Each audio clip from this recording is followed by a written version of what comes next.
So for your fur charts, you're going to be adding samples to your charts in the proper labeling area. So we'll start by looking at the hides or the furs that you're going to use. With this here, this is a commercially tanned sheep hide, and when you buy it, it's called a sheep shearling. So they come in different colors. They're dyed, and on even the fur gets dyed whatever color you're buying. But I prefer to order the more natural ones, because if you get into like the hides that are dyed with like dark black or brown or blue, what happens when you make footwear, your feet do sweat and the dye comes out of them, and your socks and your feet will be whatever color your sheepskin is. So it's better to stick with a natural one. And what they do is they shear most of the hair down on the sheep, so that it's good for making moccasins. You can buy them quite a lot thicker for like rugs, but this is the hide that we use for making our sheepskin moccasins with, and then you don't have to add a lining for warmth. So that's the commercial sheep shearling.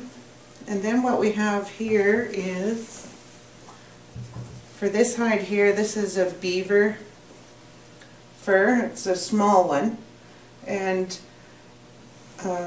we use this for trimming on our moccasins.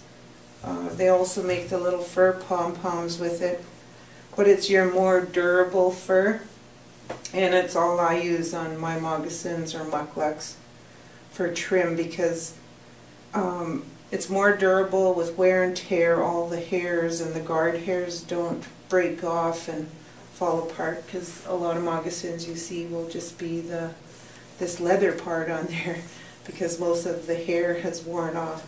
So the beaver is more durable, and that's what I like to use, and that's a commercially tanned one.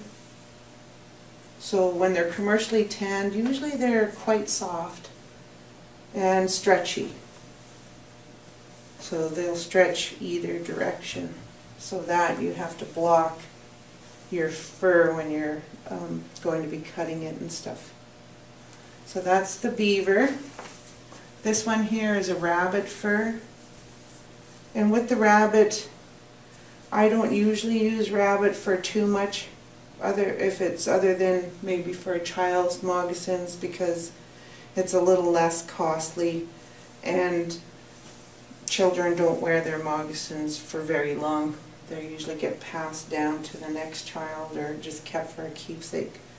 And the rabbit will shed its hair with that wear and tear, so I try to stay away from the rabbit in making products. This here is a coyote fur. Coyote has a lot longer guard hair on it.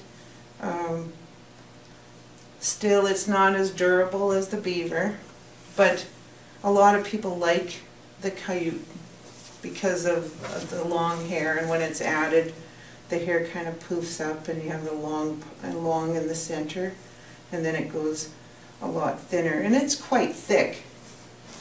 And it also, again, it is very stretchy either way, and I find that it's just not durable, because when hides are chemically tanned, they become, they call it dry rot, and what happens is the chemicals they use tanning these furs, over time they just keep working and working and working, and then you'll notice with this one it has a rip, but the chemicals just keep working on the hide, and it becomes rotten. Basically, it's not smelly or anything like that, but it rips very easy, like this one here. So it has a rip in it, but the hide just rips really easy. So that's what they call dry rot. And so it's better to stay away from chemically tanned hides than a natural. But in all the time I've worked with hides and like furs, I've noticed that the beaver never usually gets dry rot. but I know the rabbit, the fox, coyotes, and the sheepskin all get dry rot over time. So your more durable is the beaver for making your products. So these are some of the hides that we use when we're doing any of our projects in class.